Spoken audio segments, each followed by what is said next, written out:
wait. You're talking about this government shutdown that we just went through several months ago. That one? Yep. Wait. Yep. The one that the Democrats Yeah. The one that the Democrats shut down the government because they wanted health care for people who were here illegally. Yeah. Yes. So wait. Okay. So you're telling me that that the Republicans also wanted to shut down so that nobody could vote on Epstein? Yes. Yes. There's a lot of there's some conveniences about a big government shutdown. Is it stops the House floor from doing business. And so just to shed some light on that. So the big fight was about the ACA tax credits. That is actually a really important issue. Like, health insurance costs us way too much money. It's ridiculous. Okay. Nobody can afford health insurance. House insurance, car insurance. It is outrageous. I mean, I think that's one of the biggest issues that our government should be working on. So I was screaming on the sidelines, hey, Speaker Johnson, Republican colleagues, Democrats destroyed our insurance industry with Obamacare. Then they added to the problem with the ACA tax credits. When is our party actually going to do something to fix this for Americans? Because nobody can afford it. And so that is a very important real issue, but it became the shiny object and it became the big fight because Democrats needed something to fight on. Mm-hmm. They have been losing on every issue. And back at that time, that's an issue.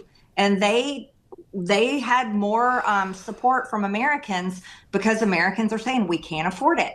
So it became an issue and they shut down the government. But what happened at the time was there was a Democrat special election, and you have to have 218 signatures on a discharge petition to get a bill to the House floor. So there's only two ways a bill can be voted on. One, the speaker says, yes, let's bring this bill to the floor, and he can bring any bill to the floor he wants. Then the only other way is if the speaker won't bring the bill and you have 218 out of 435 members of Congress that say, you know what, we are going to override the speaker, right, and we are going to push to get this bill to the floor. That's how we got the Epstein files bill out.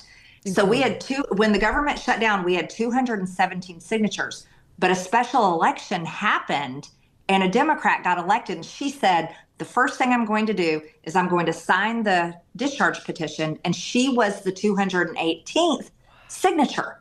And Johnson, there was no reason for the House to be shut down. The Senate was the problem. That's where the fighting was over health care. That's where the House funded the government. We did our job. That went to the Senate. The Senate was the holdup. They wouldn't fund the government. But Johnson kept the House shut down for 8 weeks to prevent that new Democrat from being sworn in as a member of Congress to sign the discharge petition. Oh my God. This is that's what happened. That's why they drug it out. It's insane. Yes. So once again, people didn't get paid. Nobody could make ends meet. Everything was in a state of chaos to continue to try and protect the exact same elites that have committed these crimes against all. This is insane. That's how bad it is. This is insane. Okay. Yes. And so this happens and they have the big fake shutdown fight, which was fake, by the way, because Republicans at any time could have said, forget the filibuster, we're funding the government.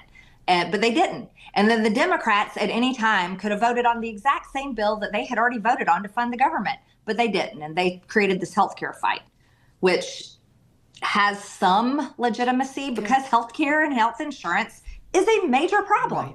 Right. But what was happening on the background was that it was all being delayed to release the Epstein files. Okay, so we finally come back. The House finally goes back in session. They fund the government, yada, yada. Mike Johnson swears every day that he's got a health insurance plan, which, by the way, he has never brought it out. That's another story. But we come back, and the Democrat, she gets sworn in. She signs the discharge petition, and then that ripened the discharge petition after 7 days, and we voted on that bill. Here's the interesting part. Okay. There were only 4 Republicans, only 4 of us that signed that discharge petition.